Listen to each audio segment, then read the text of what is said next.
The morning Kate Sawyer walked into the Harlan County Courthouse with a folded piece of paper tucked inside her glove. She had not slept in 3 days, and the whole town of Red Rock Flats, Texas, knew it.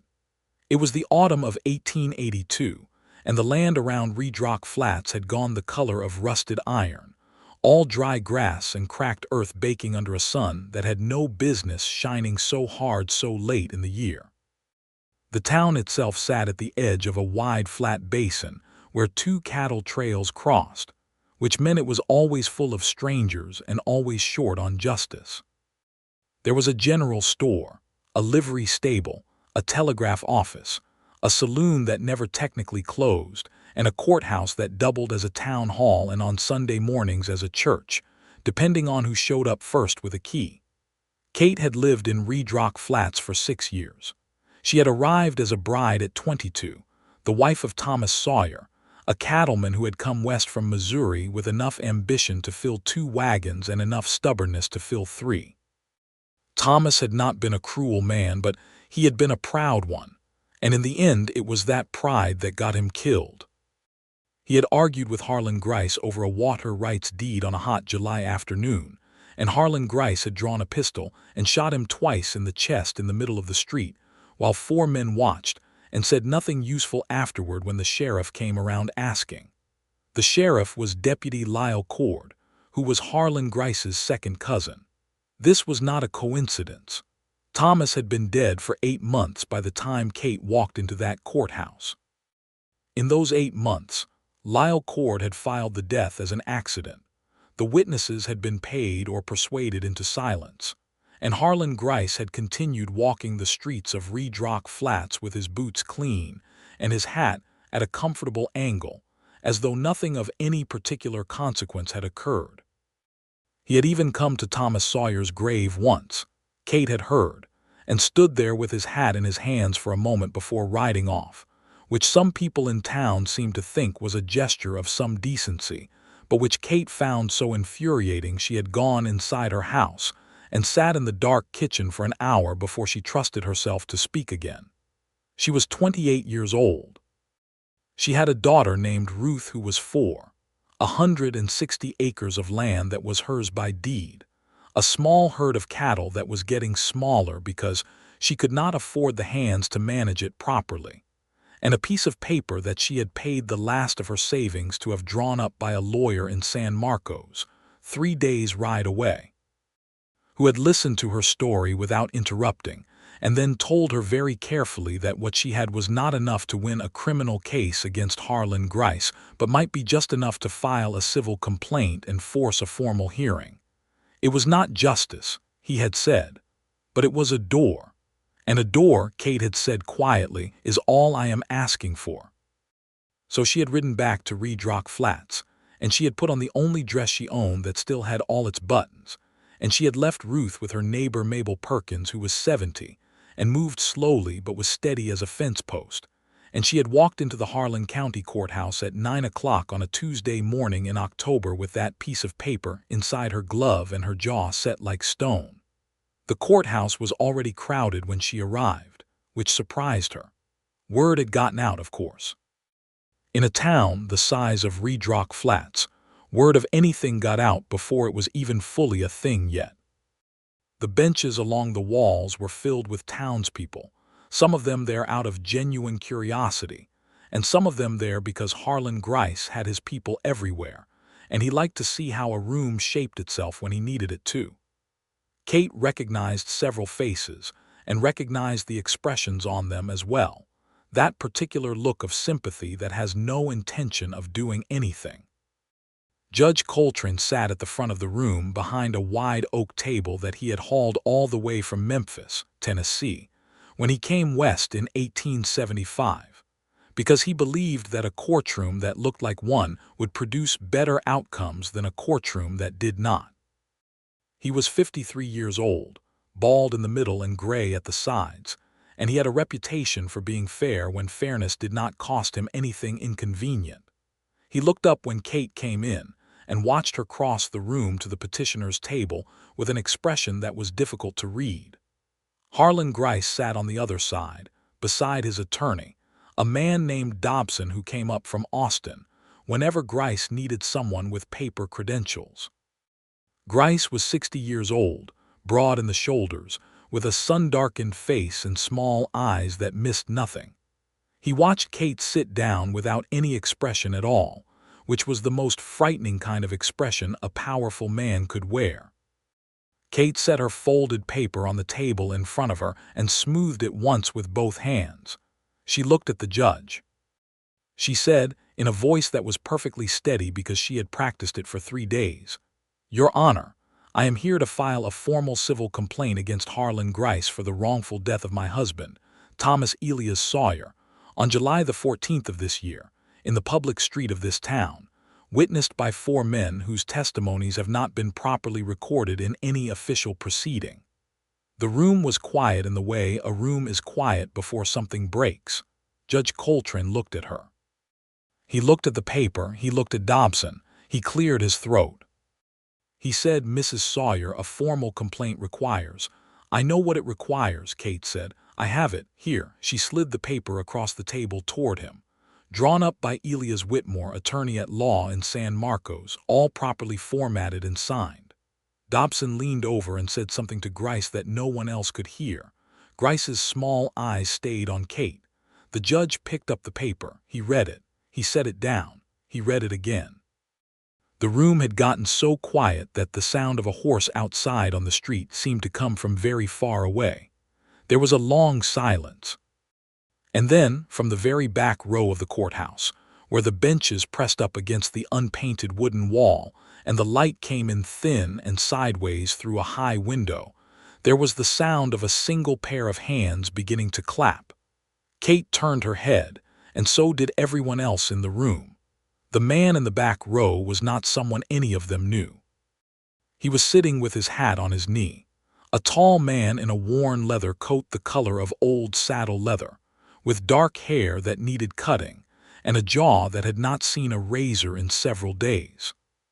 He was not young, but he was not old either, somewhere in the territory of 34 or 35, with the kind of face that had been weathered by outdoor living into something that was hard to read quickly but rewarded a second look.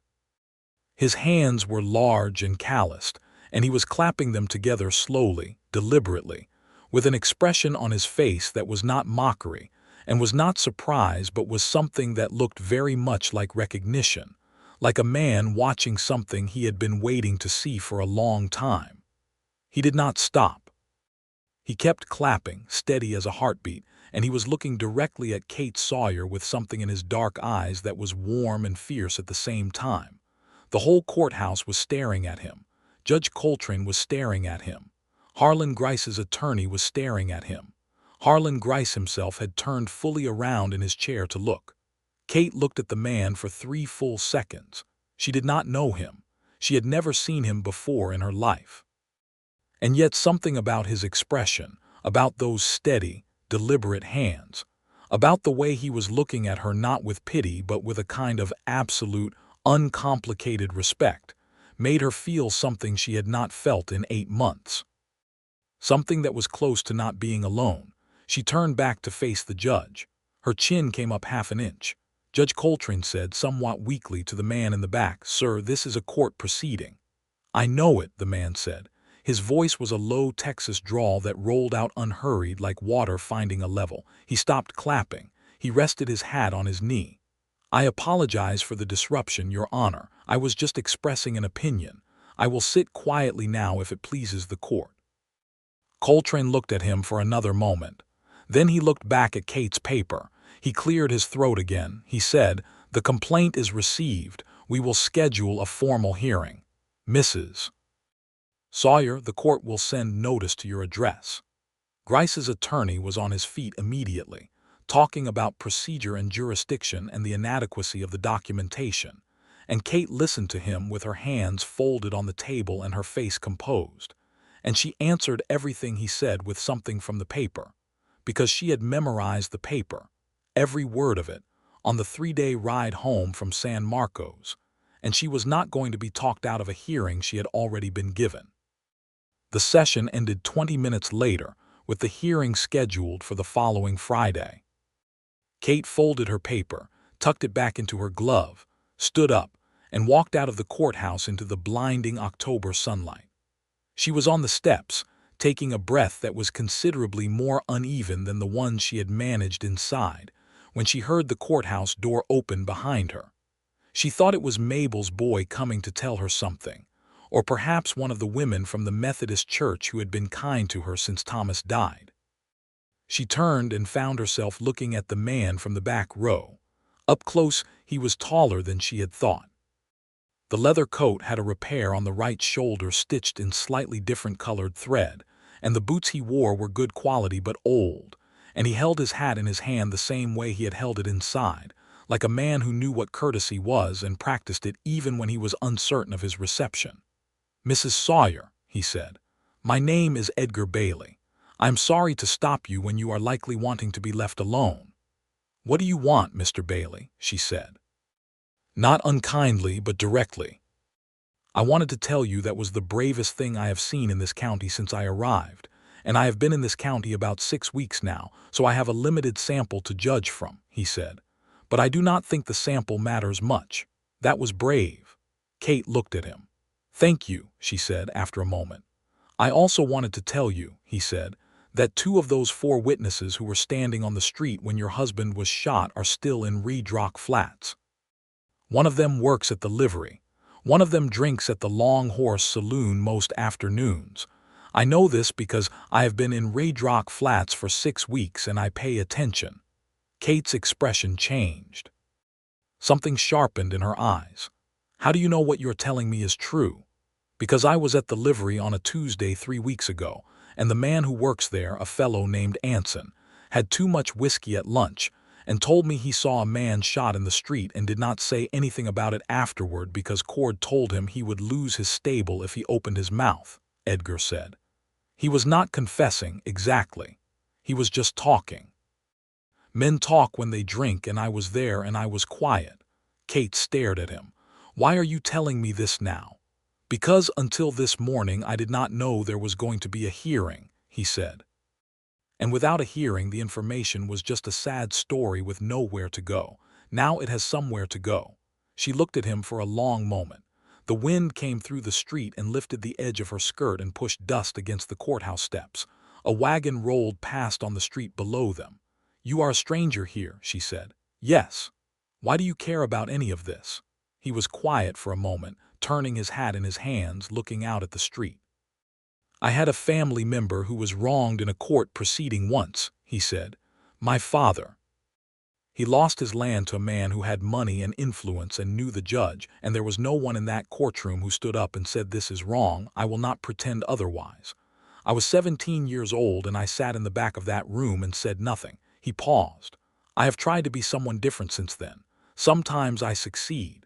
Kate looked at him. She had not expected that answer. She had expected something simpler, something easier to dismiss. "What do you do, Mr. Bailey?" She said, "Cattle work mostly. I come in where a drive needs another hand or a ranch needs temporary management. I have been traveling that way for about 5 years." He looked at her. "I'm not asking for anything, Mrs. Sawyer. I wanted you to know about Anson, and I wanted to tell you that what you did in there was right and it mattered, regardless of how the hearing goes. I thought someone should say it directly." Kate looked down at the steps, then she looked back up at him. "I appreciate it, Mr. Bailey," she said. "Both the information and the saying of it." He nodded. He put his hat on. He started to turn away. "Mr. Bailey," she said. He stopped. "Do you have somewhere to be tonight? I mean, have you work or an engagement or a reason you cannot come to supper?" She said it with a kind of careful practicality, the way a woman says something she has already decided is sensible but is watching to see if the other person can receive it without misunderstanding it. "I do not usually invite strangers to supper, but you have information I need to understand, and it would be useful to hear it properly. My neighbor Mrs. Perkins will be there with my daughter, so I am not suggesting anything improper." "I know you are not," he said. "I would be honored. Thank you." Kate nodded once, gave him the address, and walked down the steps toward the street. She did not look back.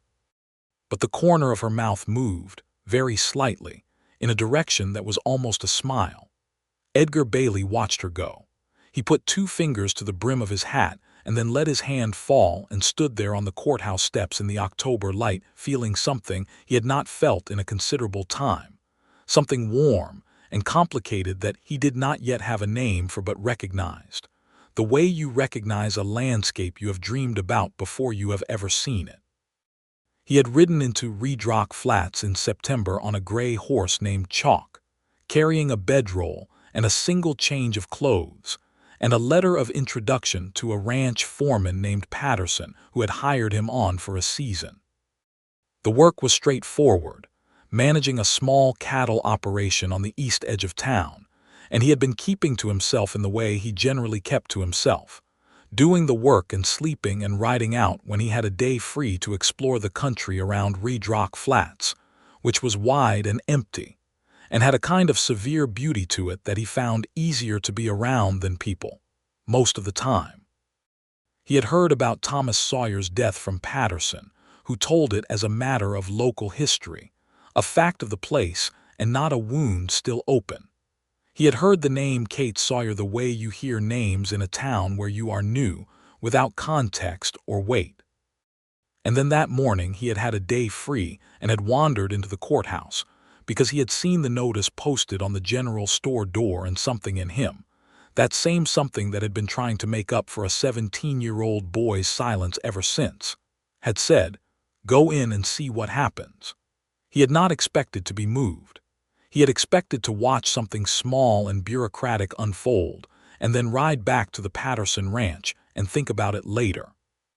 What he had not expected was Kate Sawyer, the way she sat down at that table like a woman who had come a very long way and was not going to be redirected, the way her voice came out level and clear in a room that was already leaning against her, the way she had known every word of that paper by heart and used each one like a careful tool.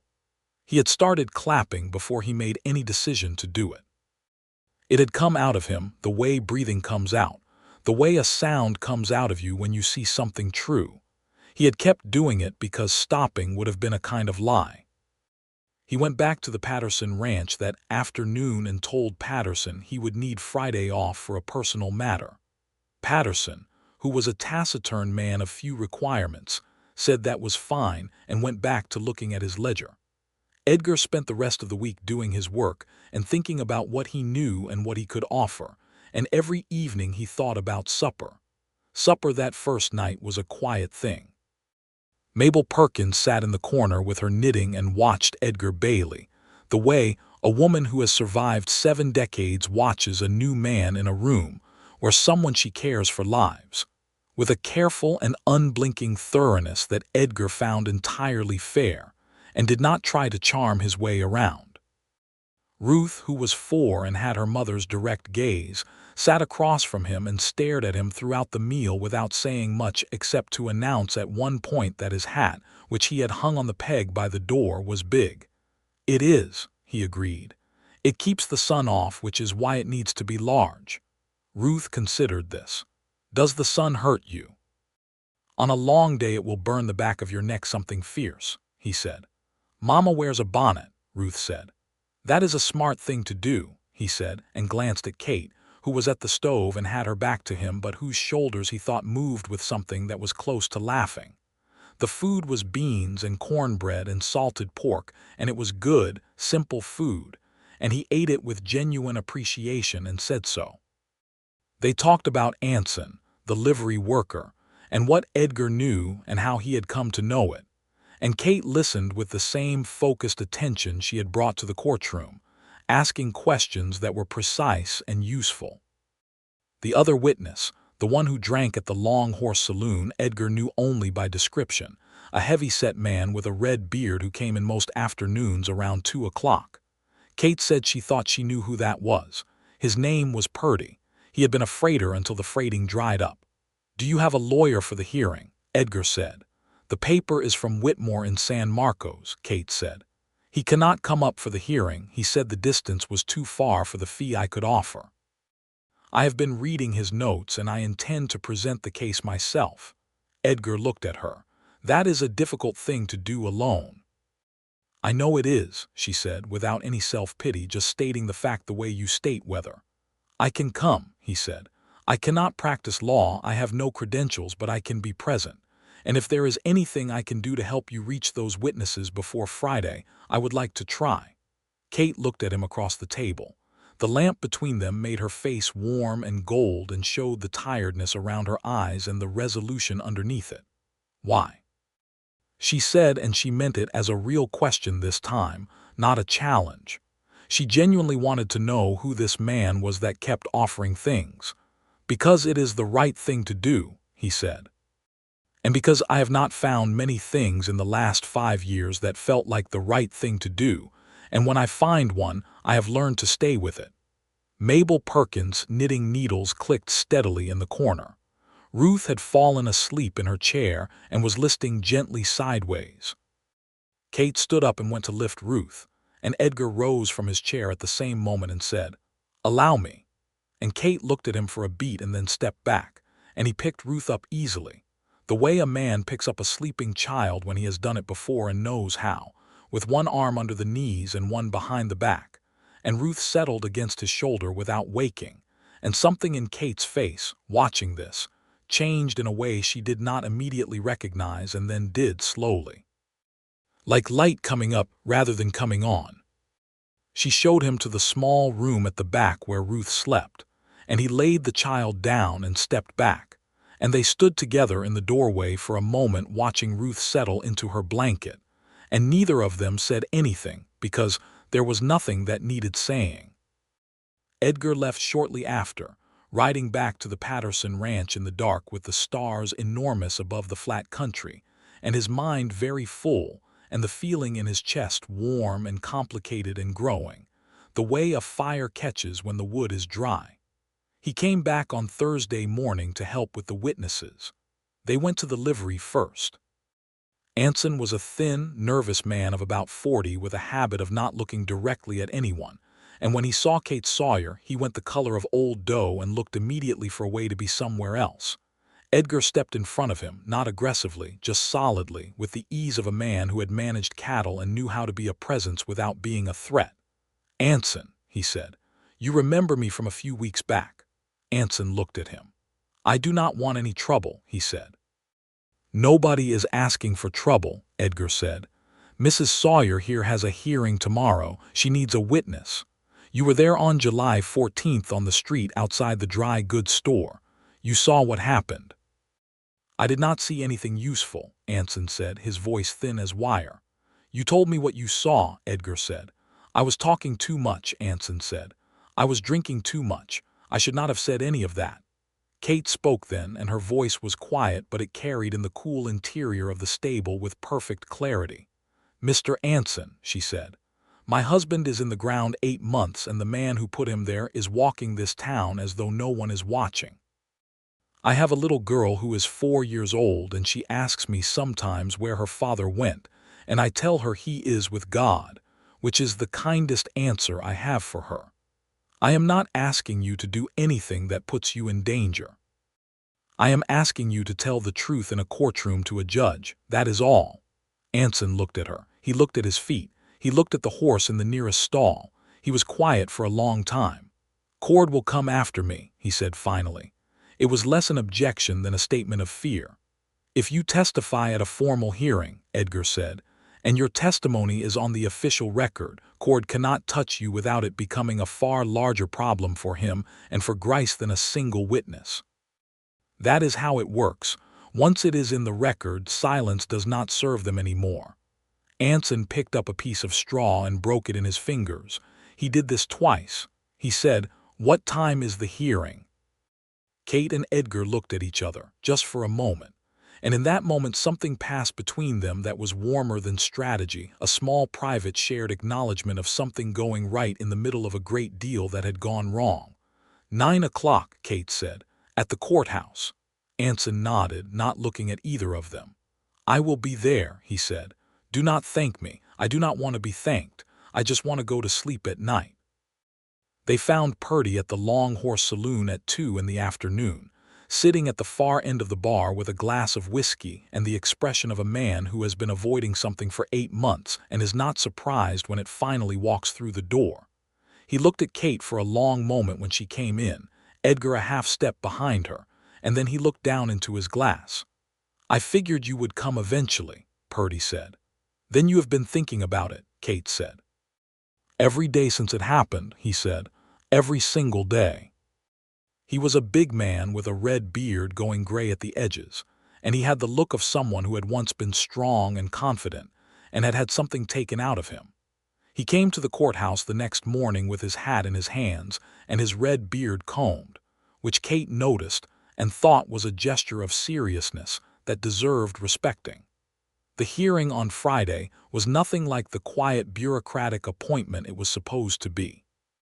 The courthouse was more crowded than it had been on Tuesday, and the crowd had a different quality to it, less the comfortable weight of people who knew how a thing would go and more the electric restlessness of people who did not know, which was itself a kind of progress.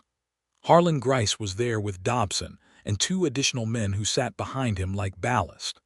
Lyle Cord, the deputy, sat to one side with his arms crossed and the expression of a man who has been inconvenienced by weather. Edgar sat in the back row again. He had offered to sit closer, anywhere Kate needed, but she had said she needed him where he could see the whole room, and he understood this and agreed and took his position at the back with his hat on his knee and his eyes moving steadily through the room as Kate walked to the petitioner's table alone and sat down and unfolded her paper. She presented her case methodically and without theater, because she had decided that the facts were dramatic enough without any decoration, and that the surest way to lose the attention and respect of the judge was to sound like a woman performing grief rather than a woman reporting injustice. She stated the date, the location, the names of the witnesses present, the fact that the death had been recorded as an accident despite no physical evidence consistent with an accidental discharge, the fact that the deputy who had filed that report was the defendant's second cousin, and the fact that she had 2 witnesses present who had been on the street and had seen what occurred. Dobson objected throughout with the fluency of a man who had been paid well enough to be fluent. He questioned the provenance of her legal document, the qualifications of the San Marcos lawyer, the relevance of the family connection between Cord and Grice, and the credibility of the witnesses. He was competent and dismissive and spoke to Kate in the particular tone that powerful men's lawyers sometimes used with women in courtrooms, a tone that was not quite contemptuous but was entirely patronizing, as though she were a child who had wandered into a room she did not understand. Kate answered every objection. She answered the first one. She answered the second one. She answered the third. By the fourth, the room had begun to shift, that almost imperceptible change of collective attention when people who came to watch a predictable event realize they are watching something else entirely. Anson testified. He spoke in a low voice, and he did not make eye contact with Cord, who he was clearly afraid of, but he answered Kate's questions plainly and completely, and what he described was a confrontation in the street. Thomas Sawyer without a weapon, Harlan Grice drawing and firing without any movement from Thomas that could have constituted a threat. Purdy testified and said the same thing in different words, and when Dobson tried to imply that his drinking habits made his memory unreliable, Purdy looked at him with tired dignity and said that he had been sober on that July afternoon and that he drank now precisely because of what he had seen and had not said, which was possibly the most honest thing spoken in that courtroom in years. Judge Coltrane sat with his hands flat on his oak table and listened to all of it. He was a man of his time and place, with all the complications that implied, but he was also a man who had spent 20 years in the law and who understood, at some fundamental level, that what was being laid before him was not ambiguous. It was clear, and its clarity was uncomfortable, and his discomfort was visible to everyone in the room who was paying attention. When Kate made her final statement, she stood up and she said, in the same steady voice she had used on Tuesday, "Your Honor, I am not asking this court to bring my husband back. That is beyond what any court can do. I am asking this court to make an official finding that Thomas Sawyer's death was not an accident, that it occurred as described by the witnesses who have testified today, and that the original filing by Deputy Cord be amended accordingly. I am asking for the truth to be written in the record of this county. That is what I am asking for, nothing more and nothing less. The room was absolutely silent. And then, from the back row, Edgar Bailey began to clap. It was the same as before, slow and deliberate and warm, the sound of a man applauding something that deserved applause. It filled the silent room, and this time, after a moment, other hands joined in. Not everyone. Maybe a third of the room, but enough that the sound built and held and became something real, something that Judge Coltrane sat inside and could not simply gavel away. He did gavel it down, eventually, but he took his time doing it. And when he spoke, he said, with the careful language of a man choosing words that he would have to stand behind, "This court finds sufficient grounds to amend the record of the death of Thomas Elias Sawyer to reflect the testimony received today. This court further recommends that the relevant findings be forwarded to the Circuit Court in Austin for review of the original filing." He paused. "This court is adjourned." It was not a murder conviction. It was not Harlan Grice in irons, but it was the truth, written into the record of Harlan County, Texas, in the autumn of 1882, and it could not be unwritten. Kate stood at the petitioner's table and held the edge of it with both hands and took several very quiet breaths. The room began to empty around her. People moved past with murmured words, some of them sympathetic, some of them simply moving. Grice left without looking at her. Cord left without looking at anyone. Dobson packed his papers with the efficient speed of a man who knew he had lost and wanted to be gone before anyone asked him uncomfortable questions. Edgar was the last person in the room, except for Kate. He had come from the back row to stand near the door as the crowd filed out, and when they were gone he walked to where she was still standing at the petitioner's table with her hands on the edge of it, and he stood beside her. "It is not everything you wanted," he said. "No," she said, "but it is more than I had on Monday." She looked up at him. Her eyes were bright in a way that was not entirely composed. "You started clapping again." "I did," he said. "It helped," she said. "I could hear it." "I know," he said. "I know you could." They stood there in the empty courthouse, in the mid-morning light coming through the high windows, and the distance between them was exactly the width of all the things they had not yet said, which was still a great deal, but which felt, for the first time in a while, like something that had a possible crossing. He walked her home. It was not a long walk, Raydrock Flats being the size that it was, but it was long enough for conversation, and they talked in the easy way of two people who have already been through something significant together, and no longer need to perform their best qualities, but can instead simply speak. She told him about Thomas, about the man he had been, the good things and the complicated things, because she was too honest to make a saint out of him and too loving to tell only the difficult parts. Edgar listened the way he listened, which was completely, without interrupting, without making it about himself. Then he told her about his father. He told her more than he had told her on Tuesday evening at supper, the fuller shape of it. A man who had worked hard and been robbed not by violence but by paper and lawyers, and a judge who knew which side his bread was buttered on, and who had spent the rest of his life smaller than he had been before, quieter and harder to reach. Edgar's mother had spent those years holding the family together with the particular fierce patience of a woman who has decided to keep going because the alternative is not an option. She had died when Edgar was 22 and his father 2 years after. He had been alone since then, more or less, moving through the territory, doing work, watching things. "You are a lonely person," Kate said. She did not say it cruelly. She said it the way you say something you have observed and believe to be true and think the other person probably already knows. "I am," he said. "By habit more than by preference, I think." "What would you prefer?" she said. He looked at her. She was looking at the street ahead of them, at the dust moving in the wind and the horses at the rail outside the general store, and the ordinary midday life of a small town going on as though nothing of any significance had occurred in the courthouse 2 hours ago. "I would prefer what I can see from where I am standing," he said, which was not a sentence he had planned to say, but which came out of him with the same inevitability as the clapping had, as a thing that was simply true and had found its moment. Kate was quiet for a few steps. "You have known me 4 days," she said.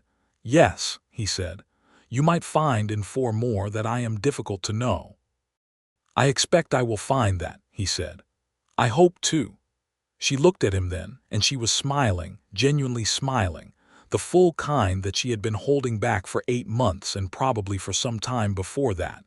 A smile that changed her entire face into something that made Edgar Bailey feel the way the land looked after rain, opened up and full of things starting. He worked out his season at the Patterson Ranch through November, which gave him reason to stay in Redrock Flats and reason to see Kate regularly, and he saw her very regularly. He came to supper twice a week, and learned that she was indeed difficult to know, in all the best ways, that she had opinions about nearly everything, and held them with conviction, and was not always wrong, and when she was wrong was eventually willing to say so, which he found as compelling as the rest of her.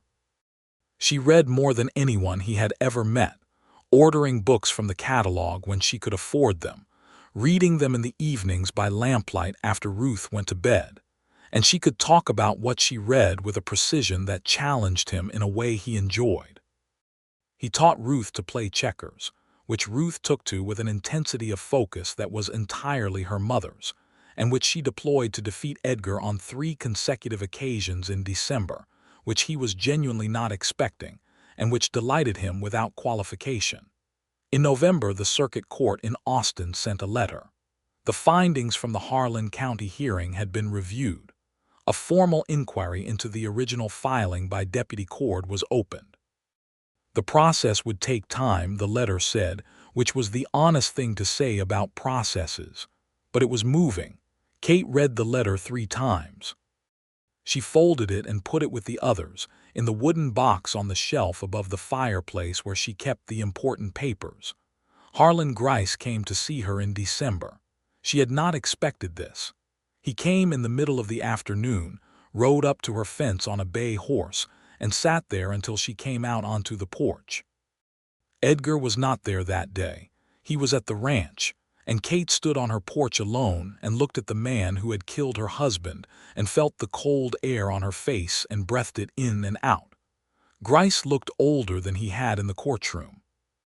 There was something in his face that was not quite remorse but was close to the shape of it, the outline where remorse would go if a man permitted it to arrive. "Mrs. Sawyer," he said. "Mr. Grice," she said. "I came to say I know what is coming," he said. "The inquiry from Austin, I know it is coming and I know I cannot stop it." "No," she said, "you cannot." He was quiet a moment. "Your husband was a stubborn man," he said, and before she could respond he said, "As am I do not say that as an excuse. I say it because I have been thinking that if either of us had been less stubborn that day, things might have gone differently."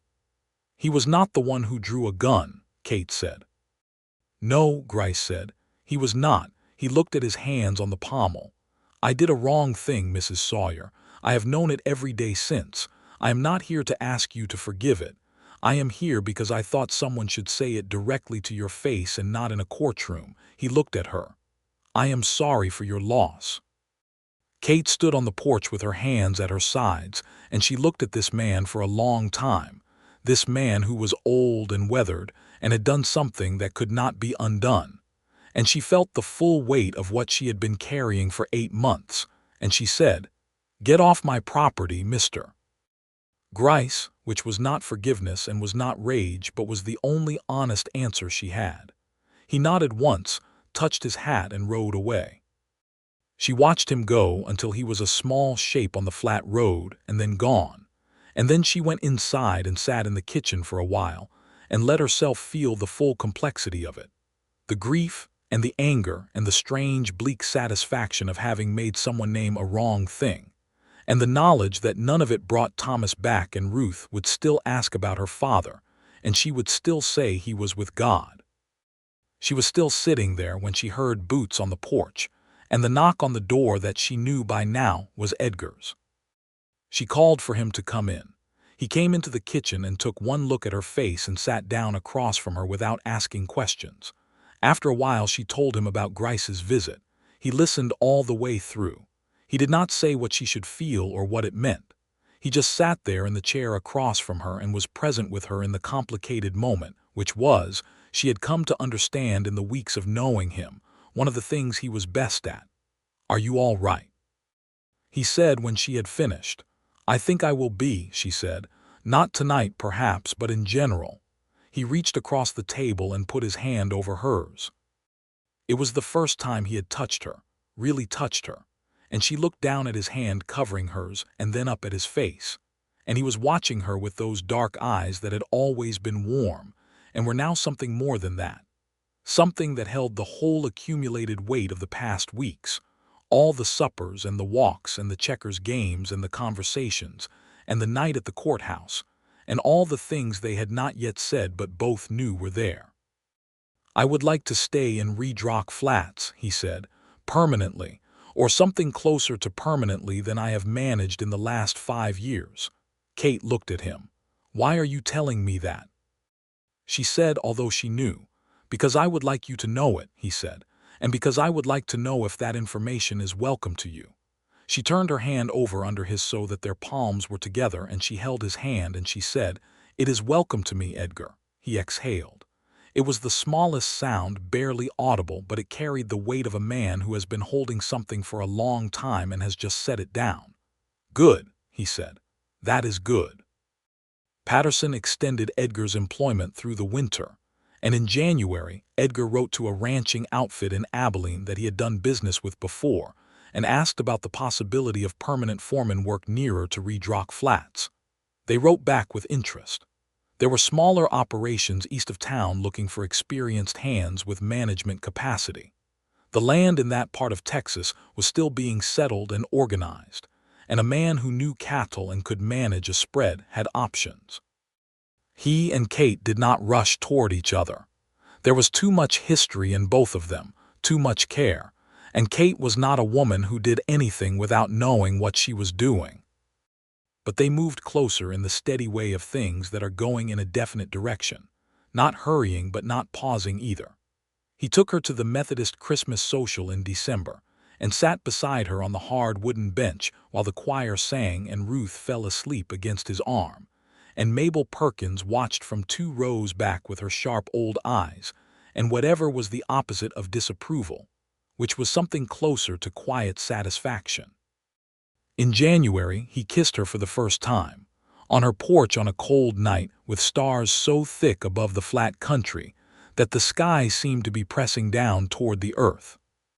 He had ridden over to tell her about a letter he had received regarding a foreman position, a small ranch about 4 miles east of town that was looking to be properly established, and they had talked about it on the porch until the cold drove the conversation into its final shape and they were standing close, and the moment was exactly what it was. He said, "May I?" which was unnecessary in the sense that they both knew by then exactly where they stood, but which was entirely like him, that fundamental courtesy that was not performance but was genuine. She said, "You may," and he kissed her, and it was everything that it should have been, which is to say careful and warm and unhurried, a beginning of something rather than an arrival, and when they separated Kate looked at him and said, "You took your time." "I wanted to be certain," he said. "Were you not certain before now?" "I have been certain since the courthouse steps," he said. "I was waiting until I was sure you were certain." Kate laughed. A full, unguarded laugh that went up into the cold night air and probably woke Mrs. Perkins on the other side of the fence. "Edgar Bailey," she said. "Yes." "I was certain before the courthouse steps," she said. He stared at her. "You were." "When you picked Ruth up and carried her to bed," she said. "I knew then." He thought about this. "You did not say anything." "It was too soon to say anything," she said. "I was widowed 7 months." "That is fair," he said. "It was also too soon for you to say anything," she said, "so I will not accuse you of being slow." "Thank you," he said, very seriously, and she laughed again, and he put his arm around her, and they stood on the porch in the winter cold looking out at the dark flat land and the enormous sky, and the warmth between them was more than enough for the temperature. The circuit court inquiry came to its conclusion in February of 1883. The formal findings, sent from Austin, amended Deputy Cord's original report and reclassified Thomas Sawyer's death as a homicide. Cord was removed from his position. A warrant was issued for Harlan Grice on a charge of manslaughter. Kate received the letter on a Thursday morning and read it twice standing by the fence in the cold morning light before she went inside and put it with the others in the wooden box above the fireplace. She stood in front of the fireplace for a long while, looking at the box, and then she went and got Ruth from where she was playing in the back room and held her for a while, which Ruth tolerated for about 2 minutes before wriggling and asking to go back to her blocks. Kate let her go. She stood in the doorway of the back room watching her daughter arrange blocks with serious concentration, and she thought about Thomas, about the man he had been, about the 6 years of their life together in this house on this flat Texas land, and she let herself grieve him properly and fully in a way that she had not been able to do while she was fighting for the record of his death, to be honest, because grief and fighting are different kinds of work and cannot always be done at the same time. She cried, finally, standing in the doorway, for Thomas, and for the life they had planned, and for the 4 years of Ruth's life that he had missed and would keep missing. She cried until she was empty, which took about 20 minutes, and then she dried her face and went to the stove and put the kettle on. Edgar came in the afternoon. She told him about the letter. He listened. He said, "It is what you worked for." "Yes," she said. "Is it what you needed?" She thought about it. "It is enough," she said. "I think that is the right word. It is enough." Harlan Grice, when the warrant came, did not run. He was found guilty of manslaughter at the circuit court in March of 1883, sentenced to 7 years in the state penitentiary. It was not the sentence Kate had imagined in her darkest moments, which was longer, but it was a conviction, and a conviction was the truth given legal weight, and the truth was what she had asked for. Anson, the livery worker, continued operating his stable without interference. He never thanked Kate directly, but he tipped his hat to her when she passed on the street for the rest of her life in Redrock Flats, which she counted as a form of thanks. Purdy got himself a job at the telegraph office and stopped drinking at the Long Horse in the afternoons, which was a change he had apparently been meaning to make for some time and had needed a reason to get started on. In March, Edgar accepted the foreman position at the small ranch 4 miles east of town. The operation was called the Cedar Creek Ranch, 80 head of cattle on a 300-acre spread, with a stone farmhouse that needed work on the roof and a barn that was solid. The owner was an absentee investor in Houston who was glad to have capable management on the ground and asked no detailed questions as long as the cattle numbers went up. Edgar repaired the roof himself over the course of 2 weeks in March, with help from a hand named Cole, who was 17 and enthusiastic if not always accurate, and the result was weathertight and would hold for years. He moved his bedroll and his change of clothes and the few other things he owned into the stone farmhouse, and spent the first night there in the quiet of the empty rooms thinking about what he wanted the place to become. He rode into Redrock Flats the following Sunday and asked Kate Sawyer to marry him. He did this at her kitchen table, over coffee, which was not the most dramatic setting but was entirely honest, and Kate, who had been expecting it and had decided her answer some time ago, said yes without hesitation, and then added that she had a few opinions about the wedding, which he said he was ready to hear. They were married in April of 1883 in the courthouse that had witnessed the beginning of everything, which was either ironic or appropriate, and everyone in Redrock Flats agreed it was one or the other. Judge Coltrane officiated, which he did with a gravity that suggested he understood his role in their story. Mabel Perkins sat in the front row with Ruth on her lap and wept without restraint through the entire ceremony, which Ruth observed with scientific interest. Ruth stood up straight in her best dress and watched Edgar Bailey take her mother's hand and say the words, and when the ceremony was done, she walked up to him and tugged on his coat and said, with the directness she had inherited from Kate, "Are you my father now?" Edgar went down on one knee in front of her, right there in the courthouse with half of Redrock Flats watching. "I would be honored to be," he said, "if you will have me." Ruth considered this with the same seriousness she brought to checkers. "You can be," she said finally, "but you have to let me win at checkers." "I have to let you win," he said. "I am very small," Ruth said. "It is fair." "You have beaten me 3 times," he said. "Genuinely, without my letting you." Ruth tilted her head. "I know," she said. Then she smiled, which was her mother's smile exactly, and it hit Edgar Bailey in the chest the way beautiful things do when they are entirely unexpected. He hugged her and Ruth hugged him back, and Kate watched with her hands folded in front of her and the feeling in her chest so large and full that she could not have described it and did not try. They moved to Cedar Creek Ranch in May. The stone farmhouse was 2 rooms when they arrived, and Edgar was already planning the 3rd, which they would need before long. Kate brought her furniture and her wooden box of important papers and her catalog books and Ruth's blocks, and all the ordinary accumulated weight of a life, and the farmhouse received all of it and became, almost immediately, something that felt like what it was, which was a home rather than a place to sleep. Kate learned the cattle operation with the same focused thoroughness she brought to everything. By summer she knew the stock individually and had opinions about the grazing rotation that Edgar tested and found to be correct, which neither of them was surprised by. She kept her land, the 160 acres of the original Sawyer property, renting out the grazing to a neighbor, which brought in a small but reliable income, and which she kept in a separate account because she had learned the value of having something of her own. The summer of 1883 was a good one for cattle prices, and by fall Cedar Creek had doubled its profit margin from the previous year. Edgar wrote to the Houston investor with the numbers and received a letter back saying, "Very good, carry on," which was exactly the response he wanted. He and Kate fell into a life together that was not without difficulty, because lives together are never without difficulty, but which had as its foundation a quality of mutual respect that made the difficulties navigable. They disagreed about money sometimes, specifically about how much to spend on improvements versus save against bad seasons.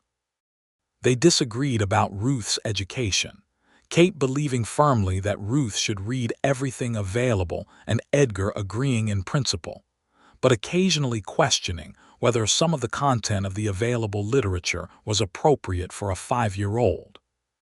They disagreed about how often to go into Redrock Flats for social occasions, Kate being more inclined to attend, and Edgar being more inclined to stay home, although he always went when she asked and almost always found it worthwhile. What they did not disagree about was the central, important thing, which was that they had found in each other something rare and worth protecting, and that the life they were building on the flat Texas land with the enormous sky and the dry grass and the cattle moving through the long afternoons was a good life, genuinely good, the kind that sustains rather than merely continues. In the autumn of 1883, Kate realized she was expecting a child. She told Edgar on a Thursday evening after Ruth was in bed, sitting at the kitchen table where she had said yes to his proposal, which was a coincidence that amused her. He received the news with an expression that moved through several things quickly, surprise and then something much warmer and then a kind of reverent stillness. And then he reached across the table and took her hand exactly as he had done on the day she told him about Grice's visit, with the same gentleness, and said, "Kate." "I know," she said. "Are you well? Are you feeling well?" "I feel quite well," she said. "I felt this way with Ruth. I was well throughout. Is there anything you need?" "You are already here," she said, which was a short answer to his question and also, she knew, a longer answer to something else entirely, The 8 months of fighting alone, and the 4 days on the road to San Marcos, and the nights in the dark kitchen, and the whole long wait of getting from there to here. Edgar understood both answers. He held her hand across the kitchen table, and outside the October wind moved through the dry grass, and the stars came out over the flat country, and the stone farmhouse was warm and lit, and full of the particular quality of happiness that is not dramatic but is absolute. Ruth took the news of a coming sibling with a practical interest that focused mostly on logistics. She wanted to know where the baby would sleep, whether it would touch her blocks, and whether it would be able to play checkers. Edgar told her that the baby would sleep in a new crib, that he would make sure the blocks were on a high shelf during the early period, and that checkers was some years away, probably, but that she would have a significant advantage in terms of experience by the time they were ready to compete. "Good," said Ruth. "I like to win." "You do," Edgar agreed and ruffled her hair, and Ruth tolerated this with her usual grace, which was minimal but was there. Edgar built the third room of the farmhouse through the winter, working in the cold afternoons after the cattle work was done, and by spring it was finished, plastered and floored, and with a window that caught the morning light. Kate made curtains for it in a yellow color that she had seen in a bolt of cloth at the general store, and had spent a week thinking about before deciding on. The baby was born in June of 1884, a boy, delivered by the town doctor and by Mabel Perkins, who drove out from Redrock Flats and took charge of the proceedings with the authority of a woman who had attended many births and was not going to be redirected. Edgar waited in the main room with Ruth sitting beside him, very quiet, through the hours of it, and when the cry came he stood up so fast he knocked his coffee off the table and did not notice. The doctor came out and said, "A son, Mr. Bailey. Both mother and child are well." Edgar went to Kate first. She was pale and exhausted and holding the baby with the practiced ease of a woman who had done this before, and the baby was small and red-faced and making small sounds of newly arrived indignation. Edgar sat on the edge of the bed and looked at them both for a moment that felt as long and as brief as the best moments do. "Hello," he said, very quietly, which was addressed to both of them. "Hello," Kate said. She tilted the baby slightly toward him. "Come and meet him." Edgar took his son carefully, the way a man takes something precious and irreplaceable, and held him against his chest. The baby stopped making sounds and looked up at him with the wide, unfocused eyes of the newly born, eyes that were dark and would be dark. And Edgar sat in the yellow-curtained room in the June morning light, and felt something in himself that had been unfinished since he was 17 years old complete itself quietly, without ceremony, the way the best completions happen. They named him Thomas Edgar Bailey, Thomas for Kate's first husband, because Ruth had grown up with that name attached to the word father and because the man had earned the remembrance, and Edgar for his father and for himself. It was Kate's idea. Edgar had not suggested it and had not expected it, and when she said it he could not speak for a moment, which was unusual for him. "Is that all right?" she said, watching him. "That is more than all right," he said. "That is a generous thing." "He was your husband first," he said. "He will always be part of Ruth's story and therefore part of this family's story. I would not want to pretend otherwise." Kate looked at him with the expression she had been wearing at increasing frequency over the past year, the one that was warm and direct and slightly wondering, as though she continued to find him genuinely surprising, which she did, which she hoped would continue. Young Thomas, who was called Tom from the beginning by Ruth and Tom by everyone else, was a placid baby who developed into an energetic boy with his mother's curiosity and his father's patience, which was a useful combination. He grew up on Cedar Creek Ranch knowing the cattle and the land and the flat, enormous Texas sky as his native element, the way children absorb the world around them and become partly made of it. Ruth, at 5, was already reading with an ease that made the town schoolteacher, a young woman named Miss Halloran, describe her to Kate with something between admiration and mild concern as the most advanced student she had ever seen, which Kate received with composure and Edgar received with a satisfaction he tried not to make too obvious. The years moved. Harlan Grice served 5 years of his 7-year sentence and was released in the spring of 1888, older and diminished, and returned to Redrock Flats because he had nowhere else to go. Kate saw him twice on the street that first year. He tipped his hat to her. She gave him a small nod and walked on. It was the smallest possible acknowledgement, but it was honest, and honesty was the thing she had always asked for. Lyle Cord had left Redrock Flats when he lost his position and was not heard from again in the county, which was a satisfactory outcome for everyone involved. Cedar Creek grew. By 1886, the herd had expanded to 300 head, and Edgar had taken on 3 permanent hands, one of whom was Cole, now 21 and no longer enthusiastic but skilled, who had developed a particular gift for identifying sick cattle before the illness spread, which was a talent that saved the operation significant losses in a season when fever moved through the county. Edgar raised Cole's wage and gave him a title, which was not something ranches often did with young cowboys, but Edgar had not forgotten what it felt like to be a young man whose quality went unacknowledged. Kate's 160 acres had by 1886 been incorporated properly into the Cedar Creek operation, the boundary fences combined and the grazing expanded, and the land that Thomas Sawyer had worked was now part of something larger and more stable than it had been, which Kate thought about sometimes, and which she believed Thomas would have found satisfying. He had always been a man who cared about the land enduring. She had stopped dreaming about the courtroom by 1885, which surprised her, because she had expected to be moving toward it in her sleep for longer.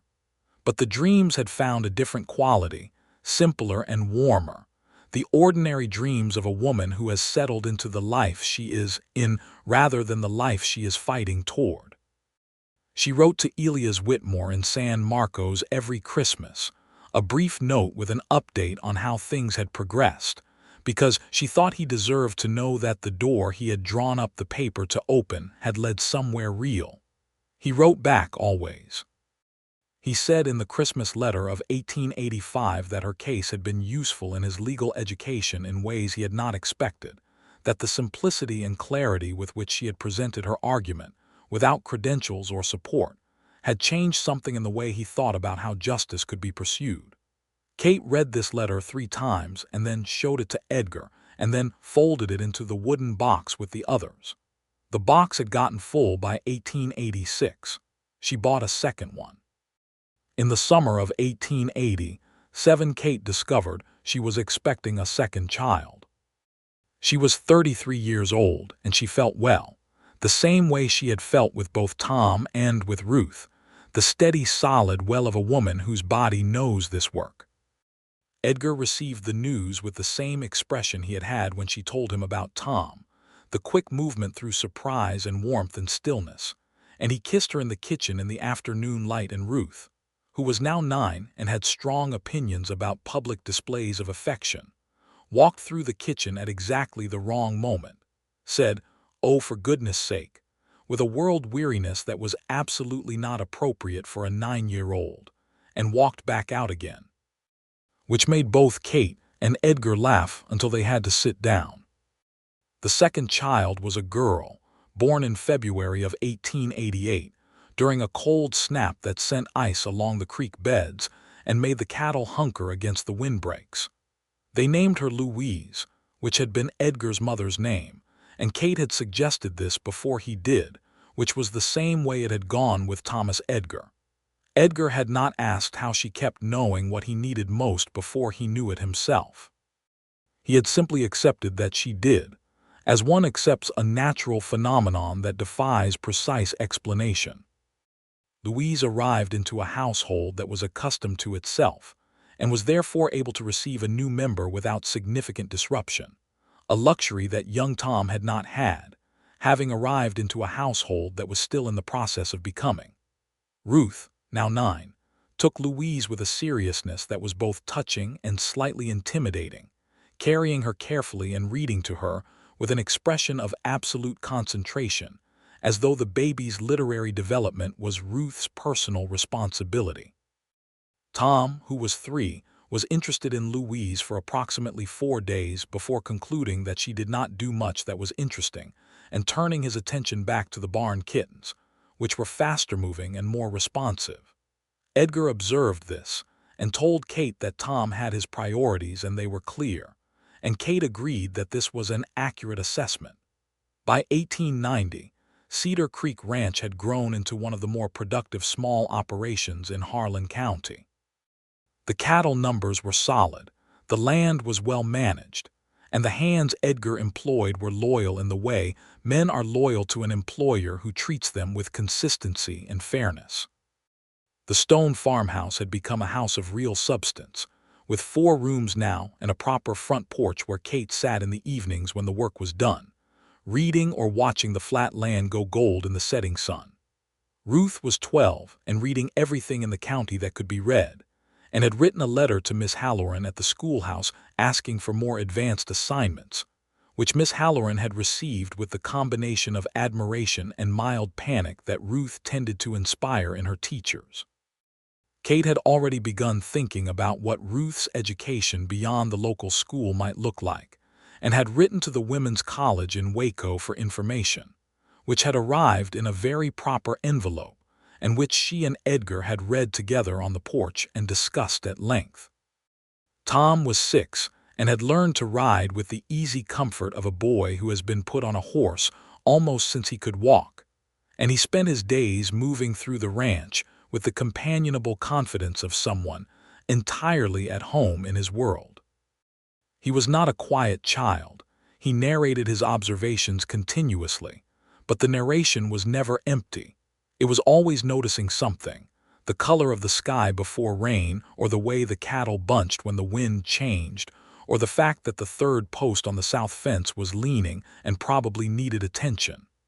Edgar listened to all of it with patience, and was sometimes rewarded with an insight he had not had himself. Louise was 2 and moving very fast and very decisively in directions that no one was able to predict, which was, everyone agreed, entirely her own quality, inherited from no one in particular, a new thing. In the autumn of 1890, Edgar stood on the front porch of the Cedar Creek farmhouse on a Sunday afternoon and watched the sun go down behind the flat horizon in the particular way it went down on that land. A slow, enormous burning that turned the sky every color available before the dark. Kate came and stood beside him, and they stood together the way they stood together, which was close but not leaning, 2 people who were each fully themselves and who had chosen to be beside each other, which is the best form of together. He put his arm around her. She leaned into him. "Are you happy?" he said, and he meant it as a genuine question, the kind you ask when you already believe you know the answer but want to hear it said. Kate looked out at the burning sky, and at the dark shapes of the cattle in the evening pasture, and at the light from the kitchen window where Ruth was probably reading and Tom was probably arranging something that would need to be rearranged tomorrow, and Louise was probably dismantling whatever the rest of the household had assembled in her path. "Yes," she said, "I am." He held her closer for a moment.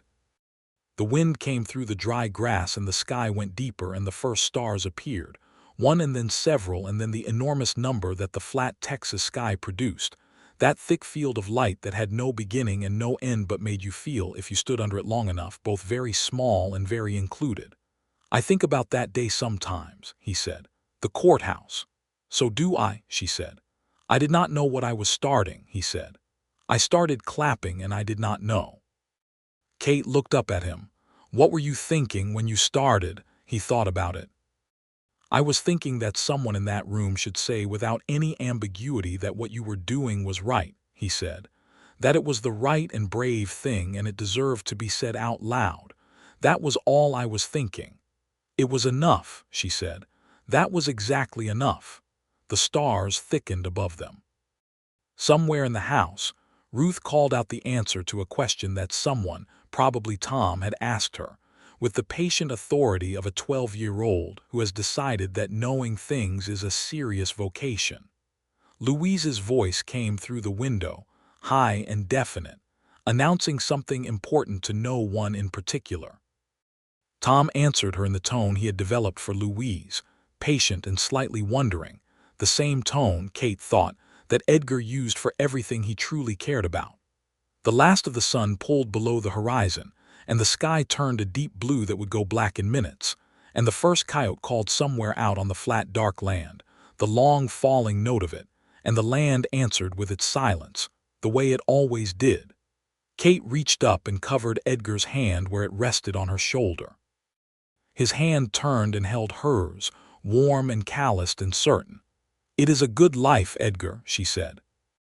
"It is the best one I know anything about," he said, which was the truest thing he had ever said, and the truest was always the best, which was something Kate had taught him not by saying it but by being the living proof of it. From a courthouse petitioner's table in October of 1882 to this porch on this evening in this life that had been built from the courage of one honest woman and the sound of two hands refusing to stop. The stars came out fully over Red Rock Flats and over Cedar Creek Ranch, and over the flat Texas land that stretched away in every direction without apology. And inside the stone farmhouse, the lamps were lit, and the children's voices made their ordinary music. And on the front porch, two people stood in the warm dark holding hands and looking at the sky with the quiet fullness of those who have found, against considerable odds and through considerable effort, exactly what they needed and knew it. The coyote called again, further away now, moving through the dark toward wherever it was going. The land held its silence. The stars held their positions. And the porch held Edgar and Kate Bailey, who had been built for exactly this, though neither of them had known it until a widow walked into a courthouse with a paper in her glove, and a cowboy in the back row heard something true and could not help but say so.